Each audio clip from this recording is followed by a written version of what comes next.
You are standing in the chill, echoing heart of a Crusader castle. It is not the sun-drenched facade of chivalric tales, but the deep, unforgiving interior of stone, iron, and perpetual shadow. The air is thick, heavy with the scent of damp earth, tallow smoke, and something else, an invisible residue of absolute authority. Outside, the banner of the Holy Land snaps in the wind, promising salvation and virtue. Inside, deep beneath the chapel where the knights pray, a different kind of ceremony unfolds, guided not by scripture alone, but by the relentless, cold mechanism of human fear. This video is created for educational and historical purposes. It examines themes of power, corruption, and human conflict within the historical context of the Crusader states. Without depicting explicit or graphic events, our focus remains on the psychological dimensions, the systemic abuse of authority, and the tragic cost borne by those caught in the shadow of this immense, concentrated power. Listen closely to the stone corridors. Hear the muffled clang of steel and the slow, deliberate tread of heavy boots. The world of the Crusader knight was a world of rigid duality, purity and necessary sin, faith and relentless warfare. But what happens when the lines blur? When the authority granted by God and King is used not to protect the righteous, but to prosecute, judge, and condemn the vulnerable within their own walls, in the name of securing their own internal moral order?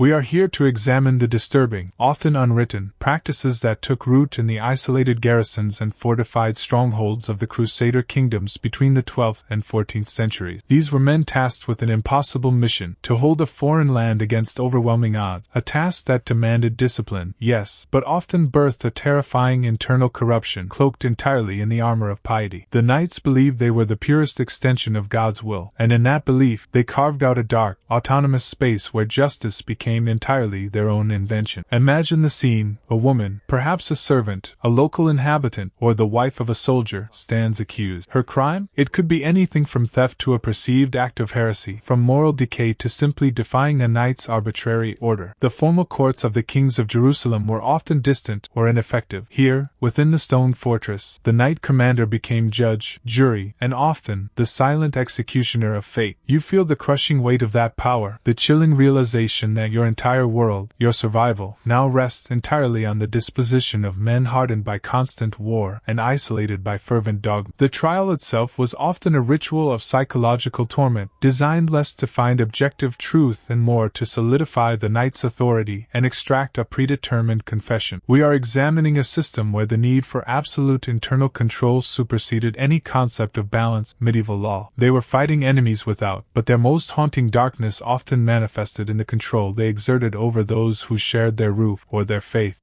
The Crusades were a crucible, forging men into highly efficient, ruthless instruments of war. But the constant proximity to death, the cultural isolation, and the immense pressure of their sacred vow created a volatile cocktail. The stakes here are the fundamental betrayal of the ideal itself, the transformation of the holy warrior into an unchecked tyrant, operating under the guise of divine sanction. When a knight felt his authority challenged, or the perceived purity of his garrison threatened, the response was swift and absolute. There was no appeal, no higher earthly power capable of intervening quickly enough. The greatest danger was not always the Saracen army outside the walls, but the systemic paranoia and unchecked legal mechanisms operating deep within the castle's foundation. This internal justice system was designed to remove impurity, but often served only to remove any form of dissent or inconvenience. Consider the mechanism of the moral violation. In a deeply religious military order, women who were deemed unclean or morally compromised were a severe threat to the entire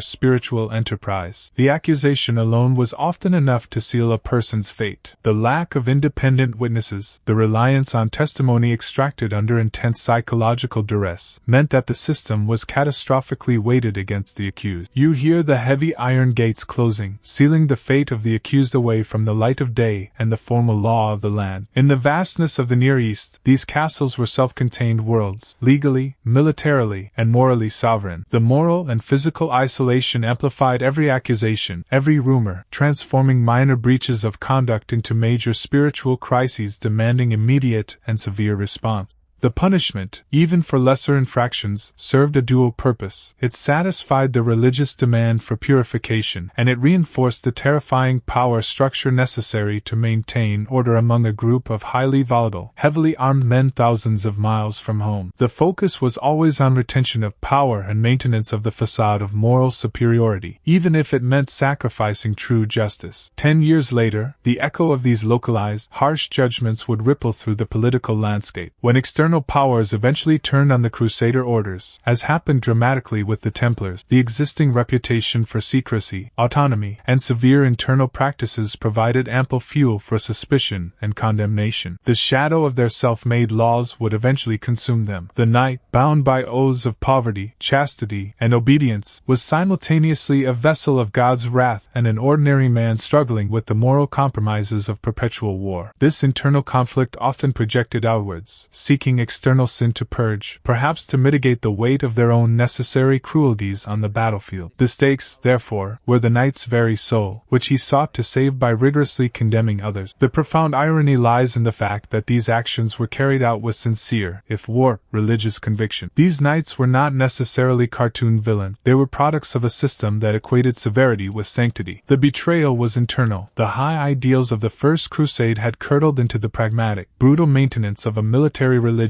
state, where spiritual authority became a tool for psychological subjugation.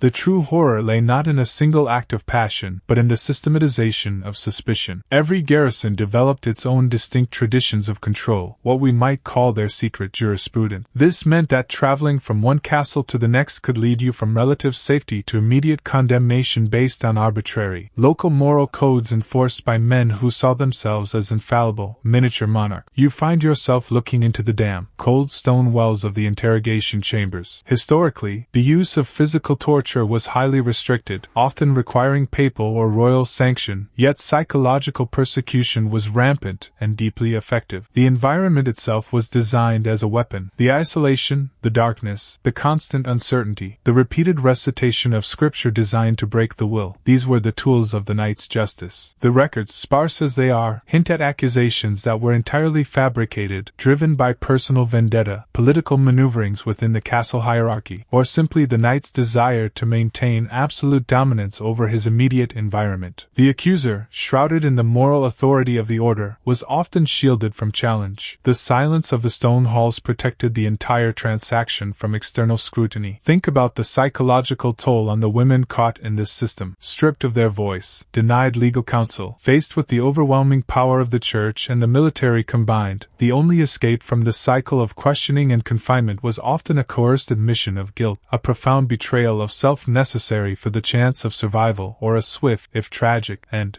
This moral decay was a slow, creeping rot. At the beginning of the Crusades, the orders were marked by fervent idealism. By the 13th century, they had become entrenched, wealthy, and powerful, and this power created a vacuum where accountability evaporated. They had become judges in their own causes, transforming the fight for the Holy Land into a justification for internal authoritarianism. The peak of this darkness often arrived not with a spectacular battle, but in the quiet, methodical application of ritualistic condemnation. When the knights needed to make an example, the process became highly formalized, theatrical, and terrifyingly public, at least, to the small garrison community they controlled. The true climax was the moment the accused realized the trial was merely a performance leading to a predetermined outcome. You witnessed the gathering in the courtyard, the heavy armor gleaming, the faces impassive, the silence expectant. The knight commander, standing before the gathered men, reads the verdict. It is not just the fate of the accused that hangs in the balance, but the confirmation of the order's flawless moral authority. The entire ritual is designed to solidify the belief that the knights are the final, perfect arbiters of right and wrong. The methods of condemnation were deliberately steeped in religious symbolism, even when the underlying charge was petty or based purely on fear. Expulsion, severe penance, or the ultimate penalty were presented not as human acts of cruelty, but as necessary surgical procedures to excise the sin from the body of the holy community. This linguistic and theological framing provided the ultimate psychological shield for the perpetrators.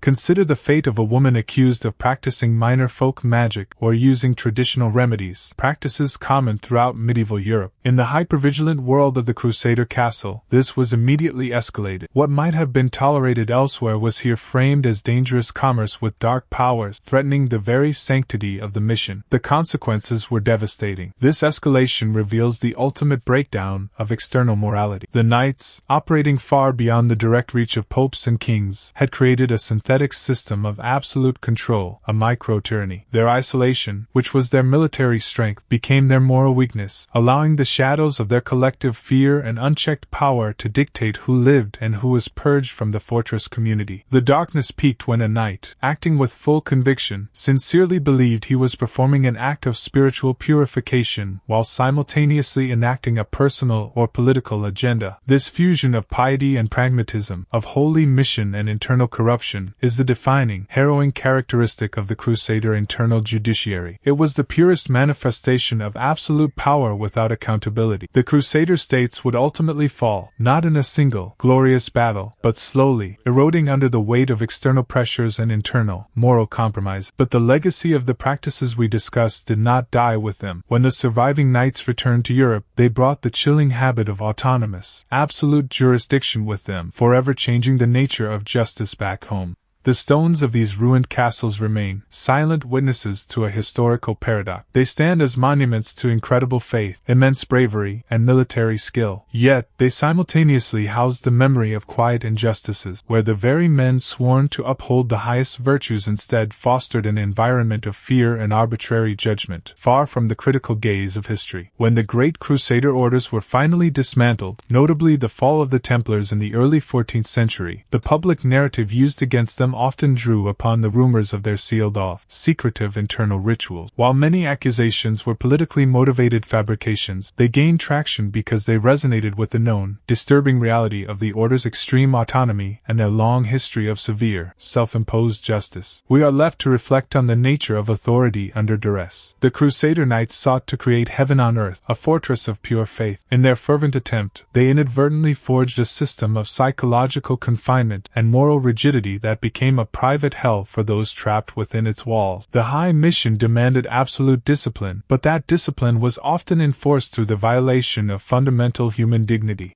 The tragic fate of the accused women, and indeed, any person who fell afoul of the garrison's moral code, serves as a haunting reminder of the inherent danger in investing unchecked religious and military power in a single, isolated group. The knights feared moral decay, but in their zealous efforts to prevent it, they became the mechanism of that decay themselves. The real crimson history of the Crusades is not just the spectacle of battle against external foes, but the agonizing realization that the greatest tyranny often resides where authority is most absolute, cloaked in the certainty of divine purpose. The sound you hear now, the silence in the deep stone halls, is the quiet testament of those whose stories were erased by the very men who swore to protect Christendom. If this story made you reflect on how easily power turns to cruelty, and how the highest ideals can corrupt into the darkest practices, stay with us. Subscribe for the next chapter from the darker corners of human history, where we continue to explore the challenging truths hidden within the grand narratives of the past. And so, we leave the Crusader castle, contemplating the ultimate moral paradox. Can a man fighting a righteous war ever truly remain righteous? Or does the very act of wielding power, especially absolute power in the name of God, inevitably require a necessary, and ultimately corrosive, descent into darkness? The stones of the fortress still cannot give us the answer, but they compel us to never stop asking the question.